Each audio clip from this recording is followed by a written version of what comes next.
But anyway, my queen didn't stop going to funerals because every time she went to funerals, the damn dead motherfuckers be talking to her while the people, you know, the people who died be talking to her while the funeral going home. Well, tell so-and-so this and tell so-and-so that. So, you know, so you can contact the dead. You see what I'm saying? You can contact the dead. And there's different principalities on the dead level, on the certain levels. Now, if this means that the average person that dies out here, just a hog maw Sunday go to meeting person, they're just going to be on the lowest level, and they're going to basically still think that they are the entity that they are. And there's a separation between them and the gods. You see. That's why they say you need to get into something while you're down here, so when you go to the next realm, you see what I'm saying? You can have a lofty height. You see. Now, I had a friend that died. His name was Carl Deal. And about 2 weeks, it was a Thanksgiving, about a day before Thanksgiving after 9/11. He walked out his house and was going to the store, walking up the street to the store, and him on the sidewalk and killed him. Now, it's interesting here because the brother C. Freeman L., anybody know Master C. Freeman L.? Brother C. Freeman L. gave him a reading in 1994 and said, brother, you are a God incarnate. You got all of this particular stuff about you. You got all of these gifts. He said, if you don't utilize them, you see what I'm saying? You don't utilize them, they're going to take you out of here soon. So about 6-7 years later, because he was just working up at Crawford Long Hospital, you know, working, but he wasn't doing what he was supposed to do spiritual. That's why whatever you do, you need to do something what you need to do spiritual. For whom much is given, much is required. So if you're given this particular information, you need to do something. It don't have to be, you don't have to get out here and give no soup to these goddamn bum ass niggas out here. No kind of heartfelt shit.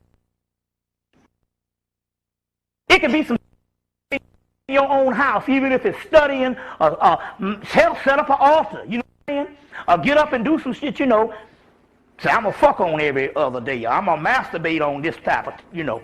You know, you see what I'm saying? Now, for you sisters, if you're low on that cash, you better start masturbating. Because there's a whole group of sisters in Greensboro, North Carolina, and they was doing the masturbation, and they got houses and all kind of shit, and they ain't really got no jobs to this day. Girl straight out of the project got her house, a big nice house, and they really ain't got no job, and it's some magic shit. You see what I'm saying? They did it through masturbation, especially the woman, because you open up force fields. You see what I'm saying? So it's some things. Whatever it is you can do, whatever it is spiritual you find out you can be doing, you need to be doing it at this particular time. So Carl Deal, and although so about 6 years after he got the reading, he got killed, but he was so hooked up consciously, because this is one of my confidants that we used to get down. He was a god because he pledged Alpha Phi Alpha in college, and it's interesting. We went down. That was in his dead phase, but we went down to Tuscaloosa to his funeral, and the brothers came out and it was like, well, all we know is this nigga here was our historian. Anything we want to know about anything historical wise, he did it. So he took the stuff that he was studying with the frat and turned it into the knowledge information. And we used to converse like that. But he needed to do something on another level. Anyway, but he was so bad, to tell you about where I'm going from here, about where you go to a certain level. When he got up into heaven, if you want to call it that kind of shit, you know, when he got to the other realm, a mentor, you see what I'm saying? You know, because heaven, you know, they say this heaven and this hell will pass away. There was lines of motherfucking gods lined up to come shake this brother's hand. And I'm like, man, and the sister who was doing the scrying or the channeling said, who the hell was this nigga that passed on? Because these people are lined up by the thousands to shake this brother's hand.